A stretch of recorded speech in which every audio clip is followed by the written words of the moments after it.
안녕하세요. 자이언TV 이중만 기자입니다. 네, 여러분들의 계좌를 쏠쏠하게 불려줄 수 있는 상품을 알아보는 한입 ETF 시간이 돌아왔습니다. 네, 오늘도 미래셋 자산운용의 김수정 선임 매니저님 나와주셔서 여러분께 좋은 상품들, 이제 투자 기법들, 어디에 관심을 가져야 될지 이런 부분 좀 설명해 주실 예정이고요. 오늘 저희가 알아볼 상품은 글로벌 비만 치료제와 관련된 상품이 되겠습니다. 사실 이 비만 치료제 하면은 뭐야, 뭐 TV 광고 틀면은 맨날 광고 나오고 올리브영가도 많이 팔고, 야 이걸로 무슨 ETF를 만들어, 이런 생각이 드시는 분들도 그럴 계실 수 수가 있어요. 네. 그럼요. 그런데 오늘 드릴 얘기는 조금 더 본격적인 치료제다라고 이해를 해주시면 좋을 것 같습니다. 일단 먼저 배경에 대해서 좀 이야기를 나눠봐야 될 것 같은데요. 헬스케어 관련 기업들에 대한 관심도가 2020년, 21년 코로나 때 맥스 정점을 찍고 관심에서 완전히 멀어졌다가 그렇죠. 요즘 좀 돌아올까 말까 하는 정도의 그 정도의 이제 그럴 수 환경인 것 같습니다. 네, 지금 만약에 우리가 헬스케어 쪽을 보게 된다면은 어떤 키워드에 좀 집중해서 봐야 될까요? 일단 말씀 주신 것처럼 2020년, 2021년도에는 헬스케어 섹터에 해였죠. 뭐 바이러스 치료제란 말만 들어가도 막 하루에 주가가 미국 기업들은 막 50%씩 상할 건 없으니까. 그것도 없으니까 50%, 100% 이렇게 오르던 그런 때가 있었는데 실질적으로 S&P 500 헬스케어 섹터의 주가 추이를 보면은 2020년부터 2021년, 2021년 말까지 주가가 쭉 우상향합니다. 근데 이제 코로나가 거의 끝났다라고 생각이 되던 2022년부터 주가가 횡보하기 시작합니다. 근데 생각해 보시면 이 작년이 미국 테크 탑10 기업들만 해서 주가가 79%가 올랐어요. 네. 그 10개의 기업들이 평균적으로. 그것 대비해서 헬스케어 바이오 섹터는 아예 관심을 못 받았다라고 느끼실 수 있고 그게 실상 맞았고, 근데 갑자기 헬스케어에서 지금 그 헬스케어 섹터 내에서 여러 가지 변화들이 일어나고 있는데, 그렇다면 바이오 산업이 성장성이 없다고 볼 수 없고, 바이오 산업 자체가, 그리고 바이오 산업이 각광받는 시점은 돌아오긴 할 거고, 그렇다면 헬스케어 바이오 섹터 중에서 미래의 먹거리는 어디에 있을까를 저희가 이제 고민을 해봐야 되는데, 가장 큰 힌트를 얻을 수 있는 대목은 일라이 릴리의 약진입니다. 원래 S&P 500 헬스케어 기업들 중에 가장 오랫동안 왕좌를 차지했던 회사는 존슨앤존슨과 유나이티드 헬스그룹이라는 회사인데, 2022년도로 돌아가 볼게요. 2022년 1월 1일에 일라이 릴리의 시가총액은 4위였습니다. 그 S&P 500 헬스케어 섹터 내에서 4위였고, 그로부터 1년 후인 2023년 1월 1일은 3위입니다. 그러면서 화이자를 제쳤죠. 그 2024년 1월 1일에는 존슨앤존슨과 유나이티드 헬스그룹, 화이자 뭐 다 제치고 지금 시가총액 1등입니다. 그러면은 우리는 이제 이 시점에서는 일라이 릴리가 1등 되는 데까지 내가 이걸 누리지 못했다면 그건 어쩔 수 없는 거고, 누렸으면 좋은 건데, 그렇다면 우리는 일라이 릴리의 약진이 왜 이 기업이 갑자기 이렇게 올랐는지, 그 다음에 이게 잠깐 오르고 말 것인지, 아니면 진짜 우리가 앞으로 주목을 해야 되는 산업인 건지, 그리고 일라이 릴리 말고 다른 기업은 없을지를 좀 살펴봐야 되는 시점인 것 같은데, 일라이 릴리가 S&P 500 헬스케어 섹터에서 시가총액 1위가 하게 된 이유는 정말 단순하게 비만 치료제 덕분이에요. 그러니까 엔비디아의 젠슨 황이 AI is the next big thing이라고 얘기를 했었는데, 그런 것처럼 이제 바이오와 헬스케어 섹터에서 next big thing은 비만 치료제이지 않을까라는 생각이 제가 살짝 들었습니다. 이 비만 치료제에서 넥스트 빅띵이다, 한마디로 게임 체인저 뭐 이런 거잖아요. 맞아요. 그 정도로 아주 큰 영향력, 지각 변동을 가지고 올 거다라고 말씀을 해주셨는데, 그렇게까지 엄청난 존재감을 과시할 것 같은 그 이유나 이런 것들은 좀 어떻게 되나요? 일단 이게 비만이라는 단어가 우리나라 분들한테 그렇게까지 와닿는 단어는 아닌 것 같아요, 솔직히. 그리고 우리나라에 그렇게 막 이게 뚱뚱한 분들도 별로 없고, 실질적으로 주요국 과체중 및 비만 비중을 보더라도 미국이 전체 성인 인구의 42%가 비만이라고 명명이 네. 되어 있고, 근데 우리나라는 그에 대비해서 한 10%에서 15% 정도만 비만이거든요. 그리고 과체중은 뭐 그거보다 조금 더 많지만, 사실 이게 사회적으로 문제가 되거나 아니면은 저희가 비만이라는 단어를 되게 무섭게 인식을 하지 않기 때문에 이게 심각성을 많이 모르실 수도 있고, 저도 사실 일라이 릴리가 이렇게까지 되기 전에는 비만 치료제가 이렇게까지 뜰 것이라는 생각을 많이 못 했었는데, 찾아보니 지금 비만 인구 전망이 2035년에는 이제 59억 명, 그러니까 전체 인구의 67%가 비만일 수 있다. 와, 전체 인구요? 네, 전 세계 와. 인구에. 왜냐면 이게 생각해보면은 일단 서양 국가들이 인구가 많죠. 미국, 유럽, 호주 그렇죠. 이런 네. 인구가 되게 많은데 이 서양권 국가들에서 비만은 정말 심각한 사회적인 문제 플러스 경제적인 문제 뭐 이렇게 대두가 되고 있기 때문에 비만으로 인해서 발생하는 비용도 만만치가 않습니다. 일단 비만이라면 각종 성인병에 시달릴 확률이 굉장히 높잖아요.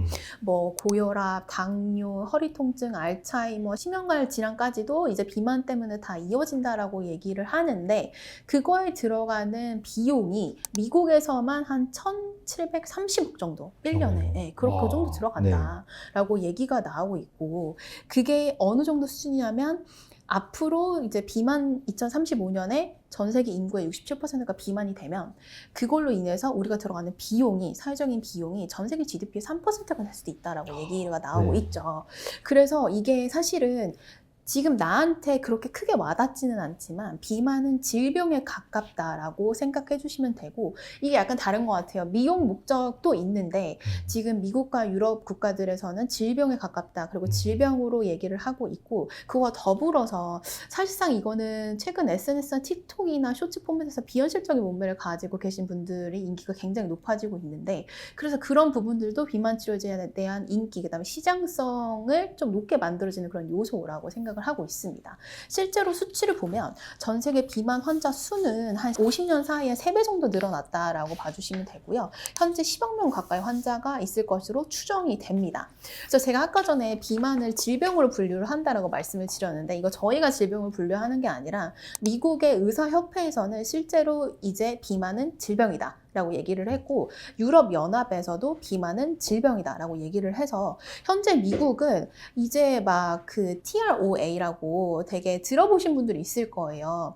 비만 치료제를 사용을 했을 때 공공보험을 적용해줘야 되는 거 아니냐라는 발의가 미국 의회에서 나올 정도로 미국 사회에서는 지금 비만에 대한 심각성을 인지를 하고 있다라고 봐주시면 되고 그 다음에 비만 치료제의 전망 같은 경우에는 다양한 전문 기관에 따르면 2030년에는 약 100조 원 시장으로 성장하지 않을까라고 얘기를 하고 있습니다. 이게 사실은 이제 저희가 알아볼 이게 어떻게 그렇게까지 큰 시장이 될 수 있나요? 라고 물어보실 것 같아서 왜 이게 기존 치료제와 다른지 그 다음에 저희가 보통 광고나 이런 데서 보는 다이어트 보조제랑 다른지 제가 좀 설명을 드리면 좋을 것 같습니다.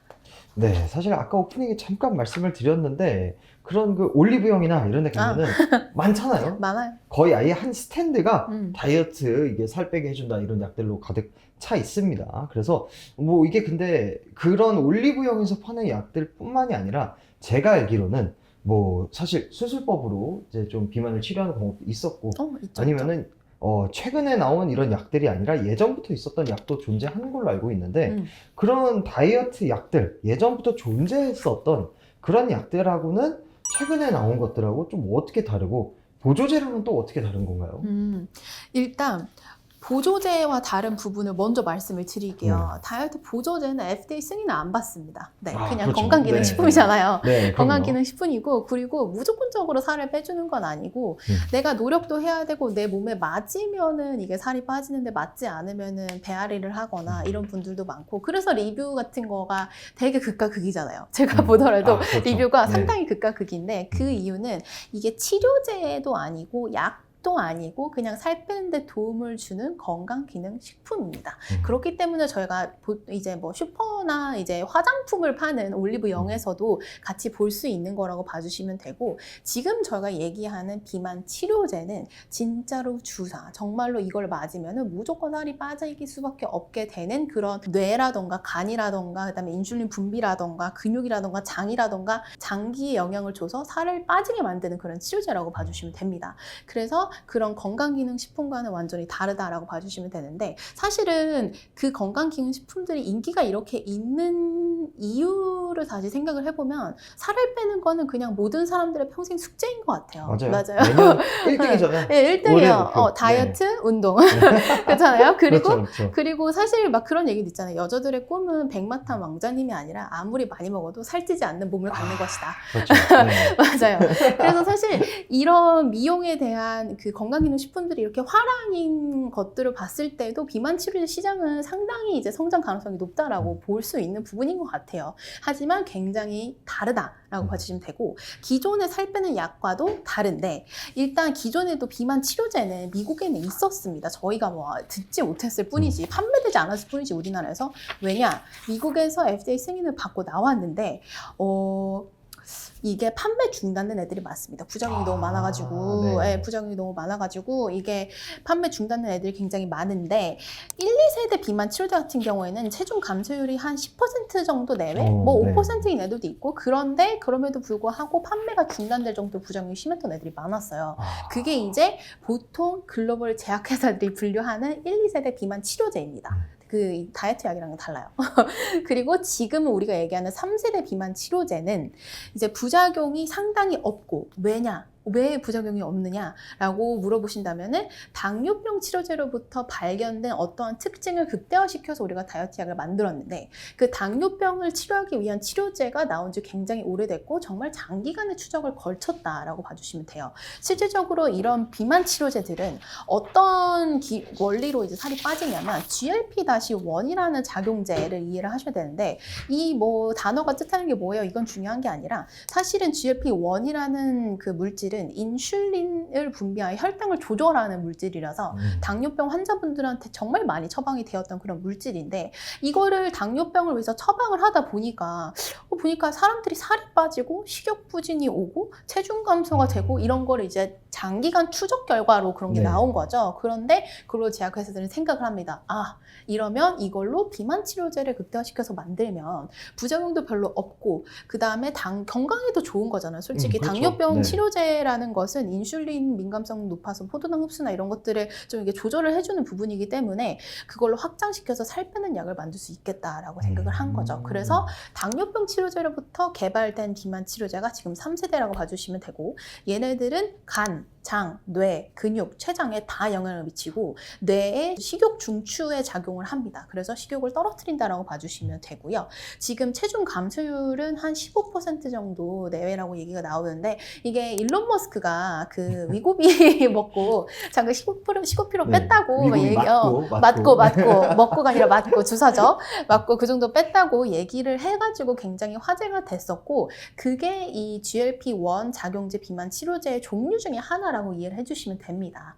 그래서 이제 뭐 킴 카다시안이나 오프라 윈프리나 이런 분들도 맞았다고 얘기가 나오기는 하는데 지금 그러면 이 3세대의 위력은 어느 정도일까 궁금해 하실 수 있는데 말씀 주신 것처럼 위절제술을 하면은 한 15에서 20% 내외 정도 살이 빠진다라고 그런 결과가 있는데 많게는 30%까지도 살이 빠진다라고 이 절제술을 하면은 그렇게 얘기가 나오는데 지금 당장에 나와 있는 비만 치료제 같은 경우에는 그 정도를 하지 못하지만 뭐 오비시티 위크라는 그런 전문 기관에 따르면 일라일리가 미는 레타투르타이드라는 비만 약이랑 그 다음에 노보노디스크가 미는 카그리세마라는 비만 약이 있는데 이게 2030년 이후에는 위절제술 정도의 체중 감소율을 볼 수 있을 것이다라고 예상을 하고 있습니다.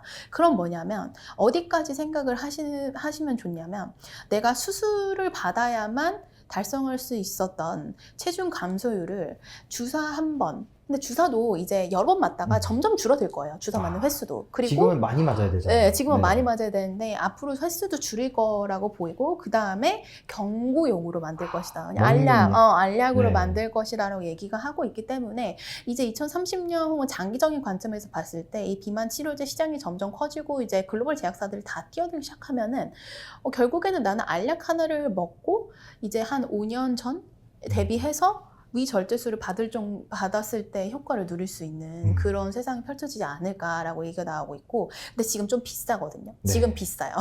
지금 비싸요. 일론 머스크가 돼야 맞을 맞아요. 수 있는 아무렇지도 않게 맞을 수 있는 분들은 돈이 정말 많은 분들인데 결국에는 단가가 떨어지겠죠. 계속 그렇죠. 이제 R&D를 네. 하고 점점 이제 그 활용도를 높이고 경구용까지 만들어내다 보면은 결국에는 단가도 떨어질 것이고, 그래서 이제 비만 치료제 시장이 100조까지 펼쳐질 것이다라고 얘기가 나오는데, 그거에 대한 이유는 GLP-1이라는 물질이 부작용이 거의 없기 때문에. 그 다음에 지금도 처방이 되고 있기는 해요. 가끔. 네네. 이제 뭐 일론 머스크도 맞았으니까 당연히 처방이 됐겠죠.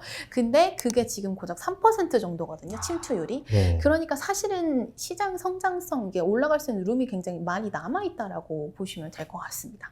네, 이야기를 들어보니까 정말 본격적인 치료제의 개념이고 진짜 위절제술 수준의 체중 감소율이 있다면 수술은 항상 최후 맞아요. 마지막 수단이잖아요. 맞아요. 어떤 부작용이 있을지도 모르고 수술 중에 사고도 나고 하니까 정말 마지막 수단인데 비해서 훨씬 더 간편하게 비슷한 목표를 도달할 수 있다. 요새 정말 매력적으로 들리지 않을 수가 없습니다. 저도 기대가 되네요.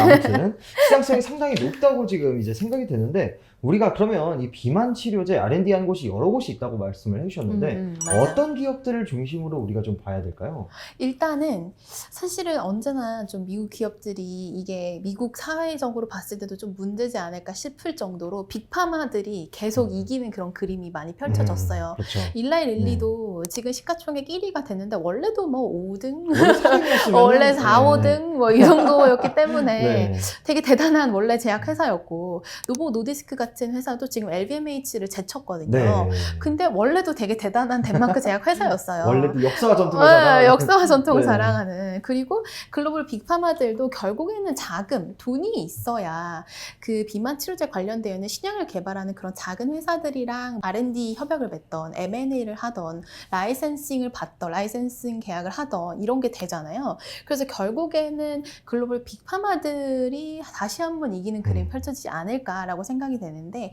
그렇게 생각하는 이유는 뭐 헬스케어 섹터 전체 M&A 비중에서 빅파마가 차지하는 비중이 거의 70% 정도 되고, 실질적으로 비만 후보 물질 관련 M&A 및 라이센싱 계약을 보더라도 그냥 다 대부분 빅파마, 저희가 들어본 이름들 있잖아요. 노보 노디스크, 일라이 릴리, 뭐 로슈, 화이자, 아스트라제네카, 일라이 릴리, 이런 애들이 그 비만 치료제 관련되어 있는 작은 회사들이라던가 아니면은 그런 기술을 갖고 있는 라이센싱을 갖는다던가 이제 돈으로 많은 부분들을 해결하고 있는 중이고, 그 이외에도 사실은 지금 일라이 릴리랑 노보 노디스크가 사실 대장주는 맞아요. 근데 다른 애들도 노력을 많이 하고 있고, 빅파마들, 다른 빅파마 회사들도 충분히 성장성이 있다라고 보여지는데, 뭐 예를 들어서 가다실 이제 만든 회사가 머크인데, 머크라는 회사도 얼마 전에 자기네들도 이제 새로운 GLP-1 비만 치료제 만들 것이다라고 발표를 했고, 그 다음에 레제네론이라는 회사도 근육 감소 방지가 중요한데, 자, 생각을 해보시면 살을 뺄 때 근육이 빠지면 안 돼요. 그러면 그렇죠. 건강하지 네. 않아요. 그건 그래요. 병에 걸린 거죠. 맞아요. 그래서 이제 위고비를 맞으면 살이 빠지는 건 맞고 체형적으로 이제 살 빠진 몸이 되는 건 맞는데, 근육은 그래도 좀 살리고 싶은 거예요. 그 속에서. 그쵸? 그래서 가능하면. 가능하면. 그래서 레제네론이라는 회사는 근육 감소 방지 물질을 개발하고 있는데, 위고비랑 같이 쓸 수 있는 병용이 가능한 그런 이제 신약을 개발하겠다라고 얘기를 했습니다. 그래서 제가 말씀드리고 싶은 거는 뭐냐면, 이 글로벌 빅파마들, 그다음 노보 노디스크, 일라이 릴리가 리드하는 거는 맞지만 그 외에 다른 회사들도 정말 노력을 많이 하고 있고, 그 외에 이제 부수적인 근육 감소 방지제라던가 아니면 새로운 비만 치료제라던가, 사실 이것도 결국에는 빅파마들끼리의 경쟁이 될 거라고 저는 생각을 하거든요. 그래서 이 경쟁에서 지금 일라이 릴리와 노보 노디스크가 완벽하게 이긴 것 같지만 또 어떻게 될지 모르는 거고, 그래서 우리는 빅파마에 대한 비중을 조금 더 많이 가져가야 되지 않나라고 생각을 하고요. 그 다음에 제가 또 말씀드리고 싶은 건, 빅파마 기르는 이유는 이 제약회사는 R&D가 정말 중요해요. 제가 이제 테크 회사들도 보실 때 매출하고 영업이 뿐만 아니라 R&D도 보셔야 된다고 말씀을 드리는 이유는, 이 R&D를 많이 하면 많이 할수록 본인들의 파이프라인이 많아집니다. 이제 제약회사를 보실 때 파이프라인이 많고, 이 파이프라인이 어느 정도 P1인지 P3인지 FDA 승인을 어디까지 받았는지가 굉장히 중요한데, 일단 그 글로벌 제약회사들, 빅파마들 같은 경우에는 R&D 비용이 굉장히 많이 써요. 그만큼 앞으로 시장 성장성도 많다라고 봐주시면 되는 거고, 그리고 글로벌 빅파마들의 매출은 앞으로도 괜찮을 것이다 라는 그런 전망도 있고 라고 봐주시면 될 것 같습니다. 네, 근데 빅파마들의 투자를 할 때 사실 뭐 지금은 저희가 신약 얘기를 많이 드리고 있지만 원래 빅파마 하면 또 배당 쪽, 배당주? 그러니까 이런 이미지도 좀 있거든요. 그와 관련된 좀 장점은 없을까요? 일단 말씀 주신 것처럼 빅파마들에 투자를 하면은 분배금이 당연히 나옵니다. ETF는 분배금이고 배당금을 꽤 줍니다. 그래서 타이거에서 나오는 글로벌 비만 치료제 탑2 플러스 ETF 같은 경우에는 월배당 상품입니다. 그래서 말씀 주신 것처럼 미국에 있는 빅파마들 같은 경우에는 배당금을 주기로 좀 유명한 애들이 있기 때문에 저희가 이 비만 치료제 ETF를 만들 때 시장에 대한 성장성도 물론 있지만 배당금을 주는 기업들에 투자를 해서 월배당 상품으로 저희가 만들었다라고 봐주시면 됩니다. 또 이렇게 주식 투자, ETF 투자를 하다가 좀 약간 횡보할 때가 있잖아요. 그럴 때 좀 답답한 마음을 월 분배금으로 네. 또 풀 수 있는 그런 요소도 있는 것 같네요. 네, 오늘 이제 신약 어떻게 보면은 되게 블록버스터 신약이라고 볼 수가 있는 이 비만 치료제 시장에 대해서 좀 알아봤는데 마지막으로 투자자 여러분께 드리고 싶은 말씀 있으실까요? 일단 2020년, 2021년에 헬스케어나 바이오 섹터에서 되게 크게 행복감을 느끼셨던 분들이 있을 것 많았었죠. 같고, 네, 네. 그러면 이제 얘는 언제쯤 돌아올까 고민하시는 분들이 있을 수도 있을 것 같아요. 그 와중에 어떤 바이오 회사들을 봐야 될까를 고민하시는 분들이 있었을 것 같은데 그런 분들한테 좀 도움이 되는 시간이었으면 좋을 것 같고 미래 먹거리는 언제나 저희가 고민을 하고 앞으로 헬스케어 섹터에서 비만 치료제에 대한 관심을 좀 많이 가져보시는 게 어떤가라고 생각하고 있습니다. 네, 오늘 이 비만 치료제 시장에 대해서 좀 알아볼 수 있는 시간이었던 것 같고 이 타이거에서 나오는 글로벌 비만 치료제 ETF가 딱 그 시장에 제일 적극적으로 투자할 수 있는 방법이 될 것 같습니다. 네, 지금까지 말씀에는 미래셋 자산운용 김수정 선임 매니저님 나와주셨고요. 저는 진행의 이종환 기자였습니다. 감사합니다.